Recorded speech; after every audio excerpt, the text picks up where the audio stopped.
Y'all, I bought a YSL highlighter. I don't know who I think I am, but I just couldn't help it. So this is a live unboxing, but we're gonna test this baby out. I also have the Beauty Bay Desert Haze palette. So it's time for a testing new makeup video. If this happens to be your first time on my channel, welcome. My name is Karen Harris. I like to film tan girl friendly makeup videos here on YouTube. I love makeup, so if you also have a passion, a desire, a ever glowing flame, a love for makeup, then this is the place for you. Highly recommend subscribing, turning on the bell so you're notified every time I post. And without further blabbering, let's get into it. Okay, so I wanted to do a little chatty testing new makeup video because I've been doing so many videos where I just do multiple looks. This looks delicious. Okay, sorry, I really had to see it. But today I got my Sephora stuff in and I was like, I have a few new things so I can scrounge up a look, and yeah, that's what we're gonna do. So usually I always put on my foundation first and then my eyeshadow. So I do have this new Benefit Professional foundation in the shade Power 24W, and I've been wearing this a ton. I really like this so far. It's a medium coverage foundation, but for me it feels very full coverage. It definitely stays put. And I've been wearing my foundation out in the sun, and a lot of the ones have been holding up really well. Yesterday I wore the ABH foundation and it was like almost 100 degrees. It was hot, hot, hot, hot, hot. And it was holding up really well. It's just been fun to test out some of these foundations in the hot weather because I don't get too much of it. But yeah, this is a good color match. I think it's a little bit warm, but overall, I think it's okay. I also really want to pick up the new Giorgio Armani skin tint. And then I saw that Live Tinted is coming out with a foundation stick, like a complexion stick. So I was looking at that because I haven't really tried any of their complexion products except for their concealer. And I know their skin tint is also like super hype because the other day I was chatting with my neighbor and she's like, I was on TikTok and they were showing the skin tint and I have never heard of this brand, but I bought it. It's like Live Tinted or Tinted. And I was like, oh yeah, that's a cool brand. So it was like really funny that she got influenced, but she's like such a TikTok shop girl. So it was really funny to chat to her. We really love talking about shopping. So there's that, but this is just the foundation on my face, and I used the Huda concealer just yesterday and I really liked it, so I'm just going to use it again. The shade is a little light for me. I think most things are a little light for me right now, but we're making it work, so I'm just going to go ahead and blend that in.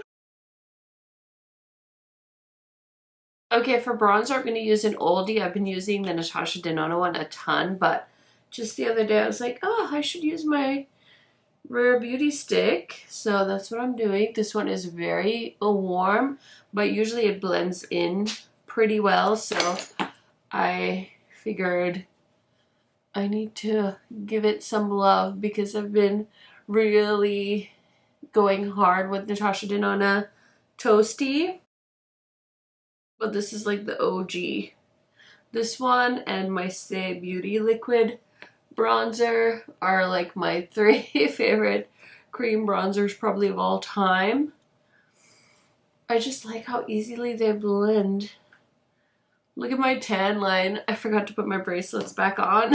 Oh my gosh. And I have my watch tan line too. And I really don't mind it. I was like, you know what? We get so little sun here. I'm gonna show off my tan lines. But yeah, that's the cream. And then for powder, let's use the House Labs one. I feel like I'm cheating on Natasha Denona Toasty by just using this one on its own. But I've been wanting to test this out because I'm not sure if I love this or if it's just like okay.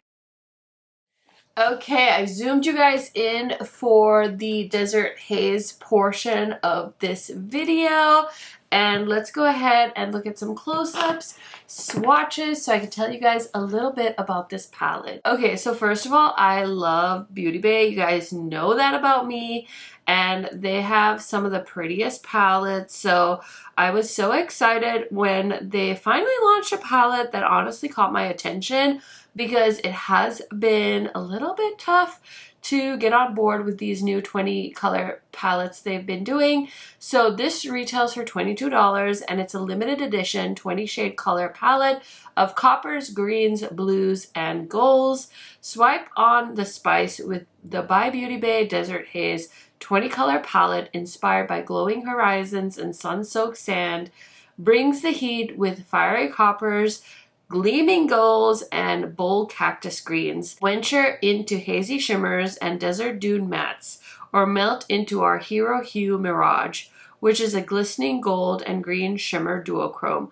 Formulated with by Beauty Bay's signature ultra-pigmented, blendable, buildable, and long-lasting formula, each shade stays heat wave ready. So this formula is vegan and cruelty-free, and the shades are as follows. I'm going to give you guys a little description. So Salt Flat, Icy White Shimmer, Yucca Butter Yellow Matte, Mirage Copper Shimmer with Green Flecks. It's a duochrome. Sirocco Cream Matte, Sandstorm Peach Shimmer with Silver Flecks, Sahara Coral Shimmer, Anise Neutral Brown Matte, Scorpion Plum Matte Heat Fiery Gold Shimmer, Canyon Coral Matte. Hazy is a Champagne Shimmer, Oasis Deep Blue Shimmer, Afterglow Warm Glow Shimmer, Soul Butter Yellow Shimmer, Agave Khaki Matte, Dune Peach Matte, Desert Rose Deep Rose Shimmer, Scorch Cool Tone Brown Matte, Prickly Pear a Dark Teal Matte, Saguaro Khaki Shimmer with flecks of gold. Okay, so now that you heard a little bit about the palette, let's go ahead and play with it. I'm so excited. I really am very inspired by the neutral shades in this palette. I think we might use a little bit of Scorch and Canyon, maybe mixed together. I want a warm kind of brown orangey terracotta shade, so I think I might mix those two together and put that kind of in the crease here. Okay, that's looking so good. Now I'm going to take the shade Prickly Pear, which is the teal kind of green shade, and I want to put that like right here on the outer corner. Okay, so I'm gonna deepen up the outer corner a little bit more in a second, but for now I want to use a shade on the lid. So I think I'm gonna use Mirage, which is a beautiful duochrome shade. It shifts from like copper to green, and I think it's gonna look really good with this eye look. So I'm gonna pick up a nice amount of that on a flat brush, give it a nice spray, and start off from here. Okay. So that's looking really cute. I'm just wondering if I use my finger. It definitely picks up a little bit more. Looks a little bit more creamy. I'm going to line the lower lash line quick so we can kind of pull this look together. Okay, so of course I had to use my rich brown shade from Melt. And I'm going to take this angled brush from Sigma, and I think it'll go and do exactly what I want to do with Prickly Pear, and I'm just gonna run it on the very outer corner, and I'm gonna do the same on this eye, and I'm running it back and forth in the outer corner, the lower lash line. Sorry, I got caught up in blending that. I'm gonna take a little bit of Scorpion, and I kind of want to put that right between the outer corner and the crease and the lid a little bit. I'll go back in with the shimmer shade and fix everything up, but I just wanted to add that dark brown shade kind of in between, and I'm just gonna go back in with my finger and kind of top that off. This shade does look a lot like one of my favorite shimmers in the Metropolis palette. Did they sit down with a Metropolis palette and design this? It might be so, now that I really look at it, but the Metropolis does have a really pretty navy blue matte shade that I love so much, and it's in the cream to powder formula, so I guess this doesn't have that. But I'm going to take a little bit of the shade Scorched and Canyon. I'm going to mix them together again, and I'm just going to use this little pencil brush from Game Beauty and just go back and forth. I'm a little tempted to put this blue shimmer shade on the inner corner, but I think it's going to be too dark. So I'm going to be a basic B. And actually, should I do the shade Sahara? That might be cute. This is honestly a really pretty neutral palette. I'm not going to lie. I feel like if you're into neutrals, you're going to love this. I also could have used my new highlighter that I purchased that I'm dying to play with. On the inner corner, the shade's a little too close to my skin tone to be one of those like poppy inner corners, but it's a really pretty like caramely gold shade. Let me try hazy. Let's see if hazy will pop a little bit better. It's more of like a champagne shade. Okay, you know, that's definitely a little bit more pop, but yeah, I like the look. It's kind of dramatic, it's kind of cute, so I'm gonna go ahead and throw on some mascara and stuff afterwards. But we need some blush, and I have two new ones. I just used Simplicity from Adept in a 3 looks 3 palettes video, so maybe I'll go in with Ilia because I just bought this and I thought it was so pretty and I'm dying to use it again, and I don't think I have. So let's use Ilia. This is the shade Wonder, and I almost bought more shades because Ulta had like a coupon and I didn't, but now there's another coupon, so I might get one more shade, but I don't know what shade to get. So if you have any input that you would like to give me, let me know. But look, it has a sheen and it's such a pretty color. It's just not my usual color, you know. This is more like a berry nudie kind of color, or like a mauve almost, and it's so pigmented and it's so pretty, and it's like blurring and delicious. I'm kind of like, I don't want to say I'm a little obsessed, but I kind of am. Like, how pretty is that with my skin tone? I love it so much. And now it's time to try the most expensive highlight. Not really, because I have the Prada highlighter, but look at this packaging. I just couldn't say no. The shade number 2, I think I got. So this is a net weight of 0.18 ounces, and it's made in France. So very fancy. I'm going to take a clean highlighting brush, and I don't know where to go here, but let's just go for it. Okay. It's a champagne color. It's very dusty. It looks beautiful though. It's very sparkly looking. Cute! I like it. It's not too over the top, but it's definitely like, it's got a shimmer to it. And then for lips, I don't really have like a lipstick, but I was so tempted by this. I kept trying to talk myself out of it, but I was too nosy.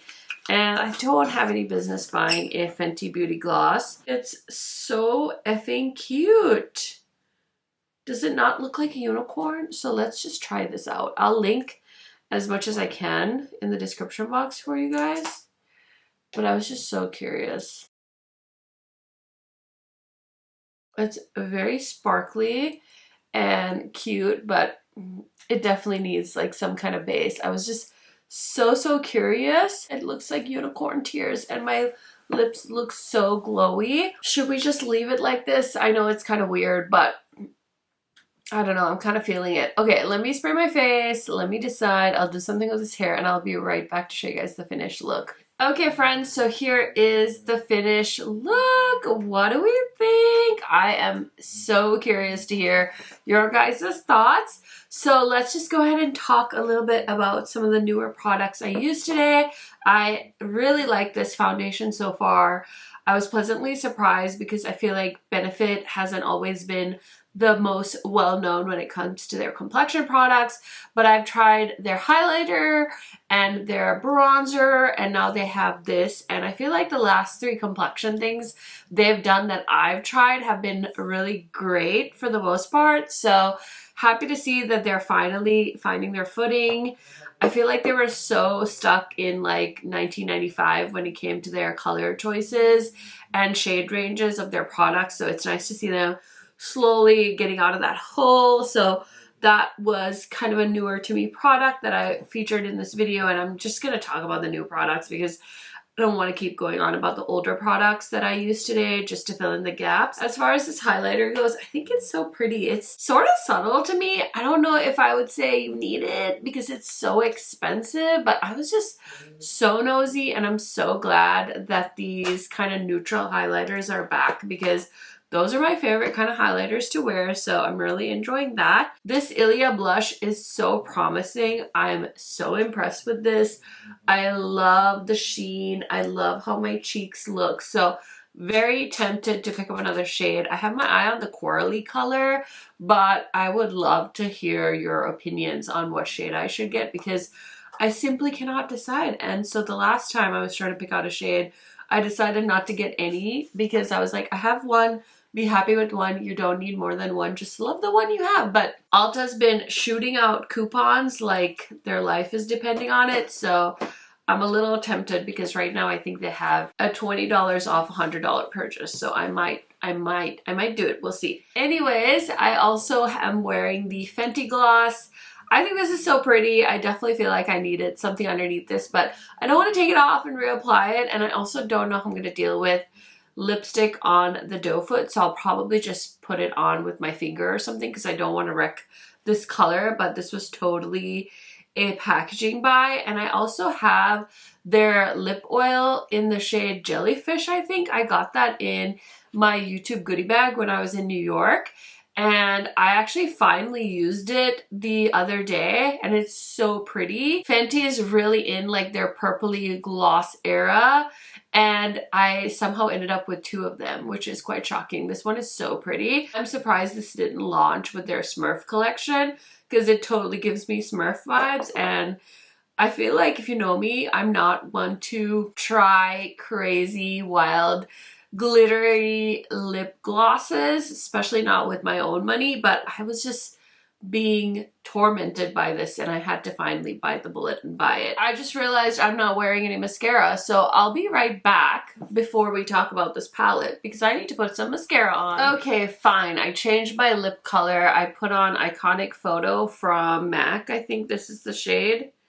Yep, I'm obsessed with this lip color. It was part of their nudes collection that launched, I think, earlier this year. I love it. It's like a terracotta brown shade. So I threw it on because I thought it would pair really well with this look. And of course, I had to use my Polite Society mascara. So this is the Greatest Lash of All Time mascara. I personally don't understand the hype, but hey, thanks for sending me a free mascara. I will definitely try it out. It separates my lashes really well, but it doesn't give it enough volume. So I don't love it, but happy to have it. So that's that. But let's now finally talk about the Desert Haze palette. And I did go ahead and pull out my Metropolis palette. I don't usually do a lot of like comparison swatching, but I thought I would just show you guys the two palettes. So the Metropolis palette does have 8 extra shades compared to the Desert Haze palette, which honestly, some of you might find that having less shades is better for you.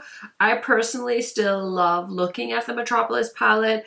I will confess I haven't used this Metropolis palette in forever and mine is quite old, but I wanted to just do some comparisons. I feel like since you can't get the Metropolis anymore, you could definitely go ahead and buy the Desert Haze palette just to kind of scratch that itch. And also the Desert Haze is so affordable. So this is the shade from the Natasha Denona palette that looks so much like the shade Mirage that I have on my eyes. Those look like pretty much dead on dupes. So yeah, I feel like I could definitely sit here and compare all day long. I want to compare the two greens. So the shade Agave from Desert Haze and the olivey tone. This is the shade that is like so good in the Natasha Denona palette because it's a creamy matte. And I also noticed that the Metropolis palette does have a shade that's a little closer to Agave, a more grungy green. But both of those shades are a little bit different. So this one's more of like an army, and these two are more like olivey greens from the original palette. And then I feel like these two blue shimmers we should compare. Look at that. It also reminds me, you know what? This palette reminds me of an ABH palette. I can't remember the name of it, but if I can find it, I might have to post it for you guys. But see, my Natasha Denona palette, I feel like it's definitely getting a little old, but that's the Natasha Denona blue. This is the Desert Haze blue. So there's quite similar shades. And since you can't get the Natasha Denona palette, like I said, this is going to be a good scratch that itch kind of palette. So here's the two teals. This is the Natasha Denona shade. This is a shade in my outer corner right now. And those creamy mattes are so stunning. And I love how more like a warmer green this is. So yeah, I just wanted to do some comparisons because I know you guys were saying in the comments that this palette reminded you of the Metropolis palette, and I definitely see it. But I will say that if you were in makeup, YouTube, and the beauty community when this palette launched, I think it was it 2019? I went to Ipsy Live or Gen Beauty or whatever that year, the one and only time I went, and this palette had come out because we convinced Angie to buy the Metropolis palette in New York. I remember that. So anywhoosie, I just wanted to do the comparison. I will say, as far as the color story goes, I think this is beautiful. It's definitely a neutral palette with some pops of color, but it's a beautiful neutral palette, and Beauty Bay has an amazing formula. I feel like $22, you can hardly find eyeshadow palettes for that price at the drugstore these days in America. The drugstore makeup is quite pricey. Still not as pricey as some brands at Sephora, but still, you can definitely find expensive things in the drugstore at Walmart. So I would say, especially if you're in the EU and you can get your hands on this palette a lot easier than your counterparts in the US, I would recommend this. And also, I did have a decent experience with shipping this time. It didn't feel like it took forever to get to me, so I'm very happy with that. But the shimmers are beautiful. The mattes are beautiful. They're pigmented. They build really nicely. I had no issues with this palette. So overall, I think money well spent. I did recently post a video of 3 looks, and one of the looks was with the Natasha Denona Mini Gloom palette, and that palette is more expensive than this one, and that palette only has 5 shades in it. Granted, it's Natasha Denona and it's made in Italy, but I feel like this palette is way better money well spent, and it has those similar grungy tones, so I don't think you'll be missing out. And I would say definitely this one over that 100%. So those are some of my first impression thoughts, just testing out some new makeup. I hope you enjoyed this video. It was kind of chill. It wasn't too intense. And if you have a little bit more time, check out some of my other videos. I'll pop them on the screen. And I will see you in my June haul video. I still need to edit that, but hopefully I'll post it this week because it's about to be August. So I really need to get on that. But I will see you guys very, very soon. Bye for now.